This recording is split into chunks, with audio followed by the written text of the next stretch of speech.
जो यूथ को लेकर के रेलवे के साथ भी टाई अप किया है। आज माटुंगा वर्कशॉप में आप देखो पूरा पोस्टर जो भर गया है वो उन्हीं की देन है। एनआरएमओ को छोड़ के रेलवे के जितने छोटे बड़े संगठन हैं वो सब के सब उस national movement for old pension scheme का एक हिस्सा है। इन सब का मिलके ये बोलना है कि शिव गोपाल मिश्रा ने यूपीएस का समर्थन किया है, वो यूपीएस लेके आए और उस बात को लेके युवाओं को गुमराह भी कर रहे हैं और लोग गुमराह भी थोड़ी बहुत तादाद में हो रहे हैं। मैं इन सबको बताना चाहता हूं, जो राष्ट्रीय स्तर के नेता हैं उनको भी बताना चाहता हूं कि पहले आप यूपीएस क्या है ये समझो। आपको यूपीएस की परिभाषा भी नहीं मालूम है कि यूपीएस मतलब एग्जैक्टली क्या। आप वो समझ जाएंगे तो आपका माइंडसेट क्लियर होगा और आपको लगेगा कि वस्तु स्थिति क्या है। यूपीएस यूनिफाइड पेंशन स्कीम को हम हिंदी में बोलते हैं एकीकृत पेंशन योजना। एकीकृत का मतलब ये होता है कि दो चीज़ों को मिलाकर जब आप एक बनाओगे उसको एकीकृत बोलेंगे, तभी वो यूनिफाइड है जब दोनों चीज़ों का अंश लेकर वो बनेगी। जैसे मैं बार बार उदाहरण देता हूँ कि जब आप बोलोगे खीर तो पक्का है कि उसमें चावल भी है दूध भी है। बिना चावल और दूध के खीर की कल्पना आप नहीं कर सकते। ठीक वैसे ही अगर आप यूपीएस बोलोगे तो एनपीएस और ओपीएस के हिस्से के बिना यूपीएस की कल्पना नहीं की जा सकती। ये पहली और बेसिक बात है। ईटीएल में मैंने यही एग्जांपल दिया था कि जब आप यूपीएस बोलोगे तो उसमें एनपीएस भी है, ओपीएस भी है। ओपीएस से उन्होंने लिया है 50% गारंटेड पेंशन और एनपीएस से उन्होंने लिया है कि जो आपका 10% कटिंग हो रहा है वो निश्चित ब्याज के साथ आपको वापस मिलेगा। तो करीब करीब 99% ये ओपीएस ही हो गया। पुराने सिस्टम में क्या होता था, आपका 8% कटता था, 7.1 पॉइंट के हिसाब से आपको सेवानिवृत्ति में वापस मिलता था। यहाँ 10% कट रहा है और आपको सेवानिवृत्ति के समय 7.1 के हिसाब से आगे मिलेगा और 50% गारंटेड पेंशन स्कीम। ये यूपीएस है जिसको समर्थन किया गया है। एक बात, वहाँ एक नौजवान लड़के ने खड़े खड़े ये गूगल किया और बाद में मुझसे बात किया। कॉमरेड केनी से उसने मेरा नंबर भी लिया है, नंबर लेके बात किया। मैं रुका वहाँ काफ़ी देर तक। वो बोला सर दो चीज़ को मिला के ही एक यूनिफाइड बनेगा ऐसा नहीं है, उसमें कई चीज़ों का अंश हो सकता है, ये कोई नेसेसरी नहीं है कि दो ही चीज़ हो। मैंने उसको कहा अच्छा लगा तुमने ये सब सर्च कर लिया उसकी परिभाषा, और पहली बार उसने भी कबूल किया कि पहली बार हमने यूपीएस की परिभाषा देखी कि एग्जैक्ट इसकी परिभाषा क्या है। इतने बड़े बड़े नेता हैं, पूरा वर्कशॉप भर दिया है, आज तक किसी ने गूगल सर्च करने की कोशिश नहीं की कि यूपीएस मतलब क्या। बस यूपीएस शिव गोपाल मिश्रा ने लाया, यूपीएस बहुत खराब है, इसके सिवा और वो कुछ बोल नहीं रहे। तो मैंने उसको बताया हमारे देश में जो पेंशन की व्यवस्था है, सीसीएस पेंशन रूल 1972, जिसको हम लोग साधारण भाषा में ओपीएस बोलते हैं, ओल्ड पेंशन स्कीम जैसा कोई बात नहीं है, वो सीसीएस पेंशन रूल 1972 है। दूसरा है नेशनल पेंशन स्कीम 2004। तीसरा है GPS model guaranteed pension scheme 45%। तीसरा है guaranteed pension scheme Andhra model जिसमें टॉपअप की व्यवस्था है। चौथा है स्पेशल पेंशन स्कीम जो एमपी एमएलएस को मिलती है। मतलब पांचों 6 तरह की पेंशन में कहीं भी 110 की बात नहीं है कि आप जब रिटायर होंगे तो आप सरकार आपको 10वां हिस्सा देगी, ये अंश कहीं भी नहीं है, इसलिए ये यूपीएस में लागू नहीं हो सकता। सरकार ने जो कैबिनेट अप्रूवल भेजा जिसमें लिखा है कि 10वां हिस्सा हम आपको वापस देंगे, उसका इस यूपीएस से कोई संबंध नहीं है। हम ये दोनों को जोड़ के देखते हैं, इसलिए आपको गुस्सा है। आपको लगता है कि इसका समर्थन क्यों किया गया। कोई वो डस्टबिन में जाने का काम करेगा। वो एक पेज पे 4 लाइन सरकार ने लिखा है, वो गजट नोटिफिकेशन नहीं है, वो सिर्फ कैबिनेट अप्रूवल है, यूनियन का कोई अप्रूवल नहीं है। जब गजट नोटिफिकेशन आएगा तब यूनियन से अप्रूवल मांगा जाएगा, तब सीरियसली बात होगी। हम इसको शुरू से सारिज खंडन करते हैं, एकदम खारिज करते हैं कि कैबिनेट अप्रूवल को वैल्यू नहीं, इसीलिए एआईआरएफ एनआरएमओ ने उस पर कोई बातचीत नहीं की, प्रेस कॉन्फ्रेंस नहीं की और कोई मुद्दा लिखा भी नहीं, क्योंकि वो बात करने लायक चीज ही नहीं है। जब आप हिस्सा मांगोगे तब वो यूपीएस नहीं रहेगी। मेरा 100 रुपया कटिंग हुआ है, 100 का 100 ब्याज के सहित वापस मिलेगा तो ही वो यूपीएस है। सरकार बोलती नहीं आपका 100 कटा है, मैं आपको सिर्फ 10 रुपया दूंगी और 90 जब्त करूंगी। सीआरएमएस से सबसे बड़ी गलती वही हुई कि उन्होंने उस कैबिनेट अप्रूवल पे प्रेस कॉन्फ्रेंस किया, उनको नहीं करना चाहिए था। उन्होंने बोला सरकार हमको 10 रुपया दे रही है, ये नहीं चाहिए, हमको 25 रुपया चाहिए। हमारे कर्मचारी को 25 रुपया दे दो, 75 रुपया सरकार जब्त करे। उनके युवा कर्मचारियों ने उनसे पूछा कि सर पैसा मेरा ज़िंदगी भर कटेगा, मुझे 25 रुपये चाहिए, ये आपने कैसे तय कर लिया? आपने हमसे पूछा नहीं, बातचीत नहीं किया। अगर आप बोलते हो ओपीएस वाली सुविधा चाहिए तो ओपीएस में था ही नहीं कहीं, या पांचों पेंशन में कहीं नहीं है 10%। आप पेंशन के अलावा ये किस रूल में बैठता है 110 देंगे? ये हमारा सरकार को प्रश्न है, ये हमारा सरकार को विरोध का आधार है, जो बहुत वाजिब और लॉजिक है। सरकार को इसके पास कोई उत्तर नहीं। पूरी संभावना है कि आने वाले गजट नोटिफिकेशन में सरकार 100% दे, लेकिन डर इस बात का है कि अगर मान्यता से पहले उसको लागू कर दिया तो एनआरएमओ ये IRF one site one industry one union बन सकती है। तो तब तक मान्यता के चुनाव तक इसको डिक्लेयर मत करो। जितना गुमराह करना है लोगों को गुमराह करके कैसे हम लाल बावटे को डाउन कर सकते हैं, ये उसी की एक रणनीति है। तो इतने बड़े बड़े लोग जो इस मुद्दे को ले रहे हैं, युवाओं को गुमराह कर रहे हैं, इनको बेसिक नहीं पता है कि एक्चुअली यूपीएस क्या होता है। जो सीआरएमएस राघवैया साहब ने एनएफआईआर जनरल सेक्रेटरी पेश करके कहा कि हमको 10वां हिस्सा नहीं, हमको 1/4 चाहिए। हम बोलते हैं ये 1/4 भी यूपीएस नहीं होगा। जब आप हिस्सा मांगोगे तो उसकी मूल परिभाषा से वो 360 में चेंज हो गया। और जब सरकार हमको दे रही है, हमारे पास कानून है, कायदा है, किसी पेंशन रूम में 110 नहीं है, तो आप खुल के उसका विरोध करो। आप बोलते नहीं 10 रुपया नहीं 25 रुपया दे दो। तो आप ये सरकार की दलाली क्यों कर रहे हो? हमको हमेशा लगता था कि ये सिर्फ कांग्रेस सरकार की दलाली है, अभी पता चला ये हर सरकार के दलाल है। जो भी सरकार आए ये उसके साथ, जो भी सरकार आए उसी की बात को, उसी की फेवर को आगे बढ़ाते हैं। ये एक बड़ा इनका ड्रॉबैक है, ये इनकी बहुत बड़ी गलती है। एनएफआईआर ने सिर्फ 1/4 मांगा है, इसका हमारे पास प्रमाण है। 29 अगस्त तक उनकी प्रेस कॉन्फ्रेंस है, उनकी लिखी गई चिट्ठियां हैं। 29 अगस्त तक यूपीएस दे दो, 1/4 के साथ ये लिखा है। 30 अगस्त को मान्यता का चुनाव डिक्लेयर हुआ तो 2 सितंबर को माटुंगा में पोस्टर लगा दिया कि हमको ओपीएस चाहिए। ये धोखा है। ओपीएस लीगल नहीं है, होर्डिंग्स लीगल नहीं है, उसको कोई वैल्यू नहीं। कोशिश सिर्फ इनकी है कि किसी तरह से वोट ले लो।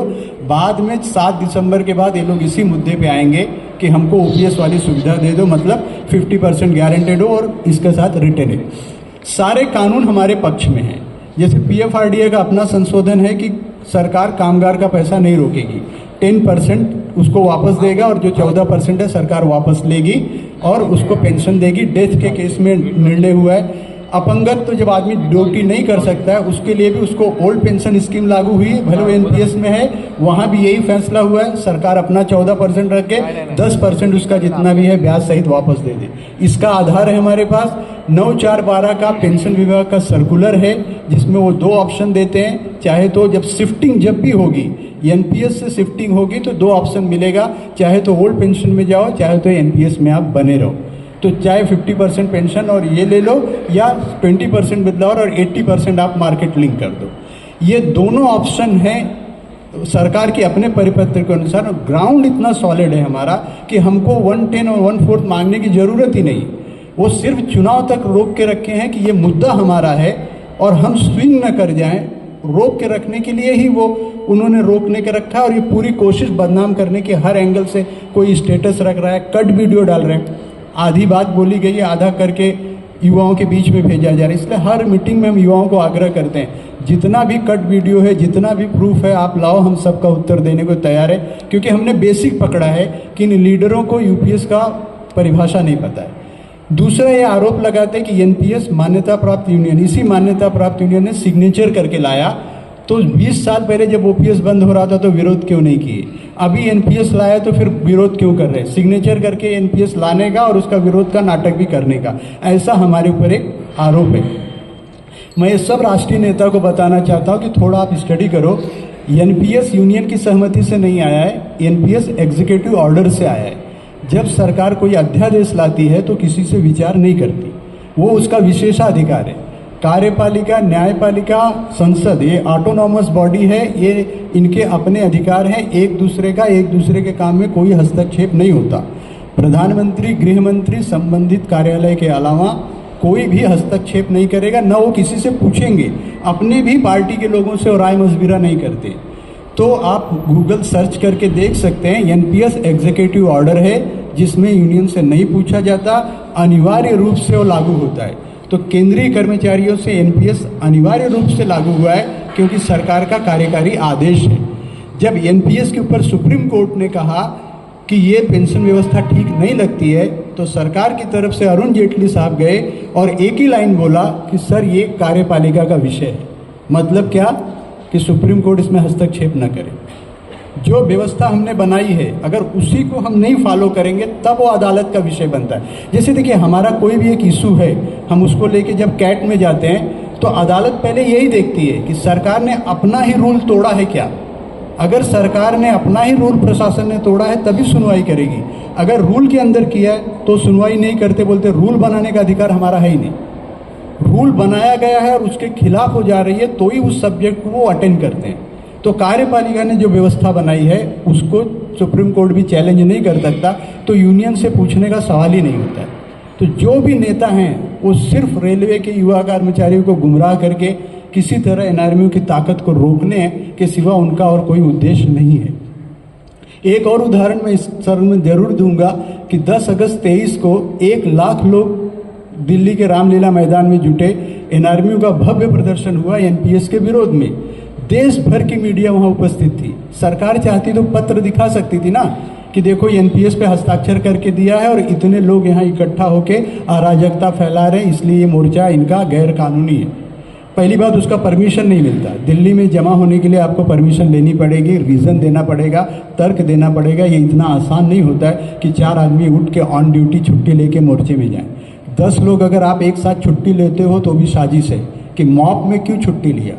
जब यूपीएस आया बच्चे विरोध कर रहे थे, यहाँ गेट पे बोल रहे थे कि हम दोनों यूनियन के विरोध करेंगे और हम अपना छुट्टी लेके करेंगे। तो मैंने यही कहा, आप 15 लोग एक साथ छुट्टी लोगे, आप पे एक्शन होगा। कि एक साथ इतना छुट्टी ले रहे हैं मतलब कुछ तो साजिश है और परेशान हो जाओगे। जो तुमको बढ़ा रहे हैं वो कोई मदद नहीं करेगा, बाद में यही यूनियन को आपके साथ आना पड़ेगा। तो थोड़ा ठंडे दिमाग से रहो, भड़को मत, तुम्हारी ज़िंदगी का सवाल है। दूसरी बात, 10 अगस्त 23 को ही संसद में अविश्वास प्रस्ताव था। देश की सरकार अस्थिर थी, उस वक्त देश में कोई सरकार नहीं थी और उस दिन 1 लाख लोग राजधानी में जमा होंगे। मतलब तुम्हारा इंटेंशन ठीक नहीं है, तुम विपक्ष के साथ मिलकर साजिश रच रहे हो, दूसरा ढाका करने की तैयारी में हो आप। और वो एक देशद्रोह का कड़ा एक्शन होता, पर सरकार नहीं कर सकी क्योंकि एनपीएस पे एनआरएमयू का कोई हस्ताक्षर नहीं था। तो ये बातें जो हैं फैक्ट हैं, ये मैं इसलिए नहीं रख रहा हूँ कि आप यूपीएस कबूल कर लो। मेरा इंटेंशन है जो सत्य है, जो फैक्ट है, वो आपके सामने रखा जाना जरूरी है ताकि आप उसके साये में उसका निर्णय ले लो। एक बहुत सवाल हम लोग से युवा अक्सर पूछते हैं कि सर जब आप ओपीएस वाली पूरी सुविधा यूपीएस में दे रहे हो तो सीधे सीधे ओपीएस ही क्यों नहीं दे देते। सर उसका सबसे बड़ा रीज़न है कि हम 1% का भी रिस्क नहीं लेना चाहते, क्योंकि 25 अक्टूबर 2023 को इस देश में ओपीएस की बहाली पे सुप्रीम कोर्ट का स्टे। मुद्दा ये था बीएसएफ के जवान का, जो बीएसएफ के जवान हैं उनके नोटिफिकेशन में लिखा गया है कि इनके ऊपर कभी भी एनपीएस लागू नहीं होगा, लेकिन सरकार ने उनके ऊपर ज़बरदस्ती एनपीएस लागू कर दिया। वो बार बार सरकार से बोलते रहे कि हमको क्यों नहीं मिल रहा है, तो सरकार कह रही कि ये लिखा है कि सशस्त्र बल के ऊपर एनपीएस लागू नहीं होगा। तो उनका कहना है कि आप बीएसएफ को सशस्त्र बल नहीं मानते, वो बोलते हम नहीं मानते। वह आप कल्पना करो, सरकार की दादागिरी देखो, वो सैनिक है लेकिन उसके पास हथियार नहीं है। ये है संगठन का अभाव, वो लोग संगठन नहीं बना सकते, इसी का फायदा सरकार उठा रही है। यहाँ पहली बार पता चला कि संगठन का वैल्यू क्या है। उनमें लिखा है कि एनपीएस लागू नहीं होगा, फिर भी लागू किया, और हमारे 2000 के बाद पे लिखा है कि एनपीएस ही लागू होगा, उसके बाद भी हमने 50% पेंशन ले लिया। ये संगठन का वैल्यू है। अगर संगठन नहीं होती तो सरकार 1 रुपया भी नहीं देती थी। जो लोग कभी कभी सवाल उठाते ना कि यूनियन क्या करती है, इससे आप कंपेयर कर लो। तो फिर वो उन्होंने बाकायदे वकील किया, वकील ने उनको एक्ट प्रूफ करके दिया, इंडियन आर्म्स एक्ट 48 के हिसाब से सशस्त्र बल है, इनको ओपीएस मिलना चाहिए। दिल्ली हाई कोर्ट ने उनको ओपीएस दे भी दिया। तब इस सरकार ने सुप्रीम कोर्ट से जाके स्टे ले लिया कि ओपीएस बहाली पे फिलहाल स्टे है, किसी की ओपीएस बहाली नहीं होगी। बीएसएफ और रेलवे का संबंध क्या है कि हम दोनों का कैटेगरी एक ही है। बीएसएफ और रेलवे दोनों हाई रिस्क जॉब कैटेगरी में आते हैं, हमारी कैटेगरी एक ही है। तो अगर हमको वो ओपीएस सीधे सीधे देते हैं तो उनका वकील ये ऑब्जेक्शन ले सकता है, सर देखो हमारी कैटेगरी एक ही है, हमको ओपीएस बहाली पे स्टे लेके रखा है और उनको ये ओपीएस दे रहे हैं, ये सुप्रीम कोर्ट की अवमानना है, कंटेम्प्ट ऑफ कोर्ट है। तो इनका भी हमको भी दिया जाए या इनका भी रोका जाए। उस सूरत में हमारा पेंशन 50% सुप्रीम कोर्ट में अटक जाएगा तो आदमी की ज़िंदगी में कब फैसला होगा या आफ्टर डेथ फैसला होगा कोई गारंटी नहीं। और आफ्टर डेथ फैसला हुआ तो उस बेचारे को क्या मिला। तो पूरा यूथ को हम सुप्रीम कोर्ट के हवाले करके 6 महीने में रिटायर होकर घर बैठूं और ओपीएस लेते रहूं, ये हमारा कॉन्सेंस अलाउ नहीं करता है। हमने एक बीच का रास्ता निकाला कि ओपीएस नाम मत रखो, थोड़ा सा फ़र्क रखो और ओपीएस वाली पूरी सुविधा दे दो ताकि फ्यूचर में भी इन बच्चों को इस मुद्दे पे कोई चैलेंज नहीं कर पाए। हमारा एक गार्जियन, एक अभिभावक, एक जिम्मेदार नेतृत्व होने के नाते जितनी समझ, जितनी बुद्धि थी बच्चों को बचाने की, वो हमने किया। अब आप इसको सरकार की दलाली बोलो, एजेंट बोलो, जो आपके दिल में वो बोलो, हम पूरा का पूरा फैक्ट आपके सामने रखें। पूरा का पूरा फैक्ट रखने की हिम्मत उनमें किसी नेता में नहीं है। वो कभी पूरी सच बात साथ में नहीं, खाली एक ही बात है, हमको ओपीएस चाहिए। National movement for old pension scheme OPS वाले सबसे बड़ी संगठन है। आज तक उनका एक ही रोना है कि सरकार ने उनसे कभी बात नहीं की। वो बोलते सरकार छोटे छोटे यूनियन से बात करती है, हम लोगों से कभी बात नहीं की, कर नहीं सकती।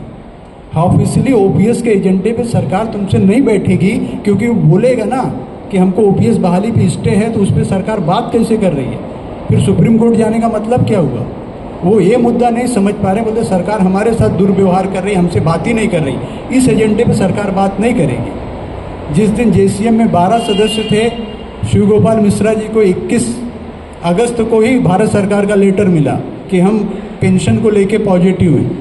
एक इंटरिम रिलीफ की तरह 50% लागू करते हैं, बाकी का संघर्ष चलता रहेगा। क्योंकि जो बच्चे रिटायर हो रहे हैं धड़ाधड़ वो 1200-1000 पेंशन में ले रहे हैं, कम से कम उसको महीने में 35-40 हज़ार पेंशन मिल जाए। आप आगे का संघर्ष भी रखो। शिव गोपाल मिश्रा ने एज ए सेक्रेटरी 12 लोगों को लेटर लिखा। 6 बजे प्रधानमंत्री से मीटिंग थी, पूरे 4 घंटे इनकी बहस हुई, सब पे सहमति हुई। जो इन्होंने कहा वही जाके शिव गोपाल मिश्रा ने वहाँ कहा, वही आके उन्होंने बाहर भी कहा। अलग से डिसीजन वो आदमी ले नहीं सकता। 12 लोगों में 2 लोग नहीं आए। उनका ये बोलना है कि हम सीधे सीधे ओपीएस पे बात करेंगे, नहीं करेंगे। अगर सीआरएमएस भी ये कर सकती थी कि ओपीएस पे बात होगी तो नहीं आएंगे, तो ही आएंगे, नहीं तो नहीं आएंगे। आपने बातचीत की, प्रेस कॉन्फ्रेंस किया, यूपीएस मंजूर है, लेकिन 1/4 चाहिए, और जब इलेक्शन डिक्लेयर हो गया तब ओपीएस चाहिए। ये बात गलत है, ये बात चीटिंग है। हम फिर बोलते हैं आप यूपीएस ले लो, ये बोलने के लिए हम लोग नहीं आए, लेकिन जो सत्य है, जो फैक्ट है, वो रखना जरूरी है। चुनाव के पहले जो बोला है, चुनाव के बाद भी वही बोलेंगे। ये चुनाव के पहले ओपीएस बोल रहे हैं, मैं आपको गारंटी देता हूँ चुनाव के बाद ये बोलेंगे कि नहीं, जो यूपीएस जो ठीक है, जिसमें 50% पेंशन मिलेगा और ब्याज के साथ वापस मिलेगा, हम इसको मंजूरी देते हैं। सिर्फ चुनाव तक आपको गुमराह करेंगे। सवाल एक ही है कि जब हमको 100% मिल सकता है तो सीआरएमएस 1/4 क्यों मांग रही है। आप इसका जवाब इसी में वो नहीं दे रहे। हम लोग को आते जाते चिढ़ाने का, झगड़े जैसा माहौल करने का, पुराना बात क्यों निकालते हो, इस तरह का एक बौखलाहट उनका दिख रहा है, गुस्सा दिख रहा है कि कैसे झगड़ा करके, टेंशन करके माहौल को डाइवर्ट किया जाए। तो सभी युवा साथियों से कहता हूँ, आप हमसे बात करो, खुल के बात करो। हर जैसे उस लड़के ने बात किया कि 2 का ही अंश जरूरी नहीं, सबका चाहिए, तो खुश हो गया। वो बोला सही बात है, 5 पेंशन स्कीम में 110 नहीं है, तो यही काफ़ी है इसको कचरे के डिब्बे में डालने के लिए। इस मुद्दे को लेके संघर्ष करो, इस मुद्दे को लेके विरोध करो कि 110 लॉजिक नहीं है। आपने बहुत शांति से मेरी बात सुना, इसलिए आपका बहुत बहुत धन्यवाद।